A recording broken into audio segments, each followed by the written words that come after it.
Police સંભાળના દિવસે જિલ્લા police અધિક્ષક પ્રશાંત સુંબેના માર્ગદર્શન હેઠળ એક ભવ્ય અને શ્રદ્ધાસભર કાર્યક્રમનું આયોજન કરવામાં આવ્યું।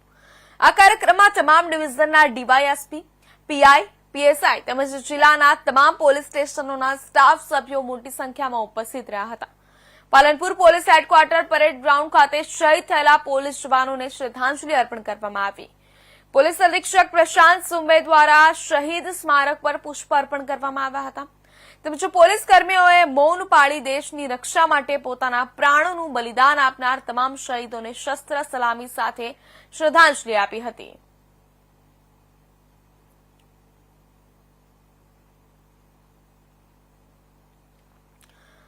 અટલાદરા સ્વામિનારાયણ મંદિર ખાતે દીવડા પ્રગટાવી દિવાળી પર્વની ઉજવણી કરાઈ। ભક્તોએ અટલાદરા સ્વામિનારાયણ મંદિર પરિસરમાં એક સાથે 9,200 જેટલા દીવડા પ્રગટાવ્યા। દિવાળીના તહેવારને ધ્યાને રાખી 30,000 થી વધુ ભક્તો દર્શન કરશે। બીએપીએસ સંસ્થાના 1,500 જેટલા મંદિરોમાં વિશેષ શણગાર કરવામાં આવશે। દિવાળીના દિવસો દરમિયાન નૂતન વર્ષના દિવસ બાદ મંદિરમાં ભવ્ય અન્નકૂટનું આયોજન કરાયું છે। અટલાદરા સ્વામિનારાયણ મંદિરમાં સજાવાયેલા દીવડાને પગલે દિવ્ય વાતાવરણ સર્જાયું। સ્વામિનારાયણ દિવાળીનું પર્વ એ ભારત વર્ષના સનાતન ધર્મમાં મુખ્ય ઉત્સવ છે।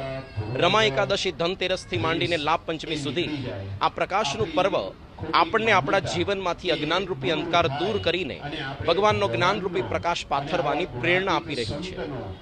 અને અત્યારે દર વર્ષે આપણે ભારત વર્ષની અંદર બહુ જ મોટા પ્રમાણની અંદર દિવાળી ઉજવાય છે। તેની અંદર આજનો દિવસ કાળી ચૌદશનો દિવસ છે। ભગવાન સ્વામિનારાયણની આજ્ઞા મુજબ પ્રતિવર્ષ મુજબ આજે પણ મંદિરની અંદર હનુમાનજીનું પૂજન થયું। ભગવાન સ્વામિનારાયણે સનાતન ધર્મનું રક્ષણ પોષણ કરવા માટે તમામ અવતારો, દેવો, ઉત્સવો, શાસ્ત્રો અને મંદિરો તેનો આદર કરવાની આજ્ઞા કરી છે। સાથે સાથે આવતા વર્ષે આપણા પ્રાણ પ્યારા ગુરુહરિ મહંત સ્વામી મહારાજનો 92મો જન્મોત્સવ વડોદરાની અંદર 2 ફેબ્રુઆરીએ ઉજવવાનો છે। તે નિમિત્તે આજે દિવાળી પર્વ શુભ આરંભ નિમિત્તે સમગ્ર અટલાદરા મંદિર પરિસરમાં 9200 દીવડાઓ આજે આપણે પ્રગટાવ્યા છે।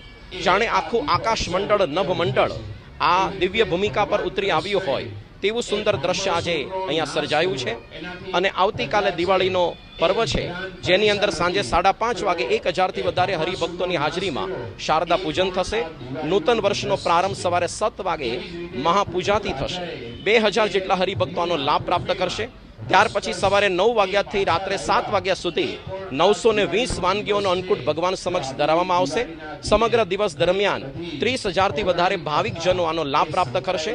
ન કેવળ અટલાદરા મંદિરમાં પણ બીએપીએસ સંસ્થાના 1,500થી વધારે મોટા મંદિરોમાં અને બીજા સેંકડો નાના મંદિરોમાં અને હરિભક્તોના ઘર મંદિરમાં પણ આવો જ ભવ્યતાપૂર્વક દિવાળી અને અન્નકૂટનો ઉત્સવ પ્રતિવર્ષ ઉજવાય છે। આ ભારત વર્ષની આપણી ભક્તિની પરંપરા છે, તેનું સંવર્ધન પોષણ અત્યારે થઈ રહ્યું છે। આપણે પણ આ નૂતન વર્ષના દિવસોમાં અવશ્ય ઠાકોરજીના દર્શને પધારીએ અને આપણા જીવનને ધન્ય કરીએ। નૂતન વર્ષની અંદર આપણે દુર્ગુણો દૂર કરી આપણા જીવનની અંદર અધ્યાત્મ માર્ગે આગળ વધીએ એવી જ ભગવાનના ચરણોમાં પ્રાર્થના।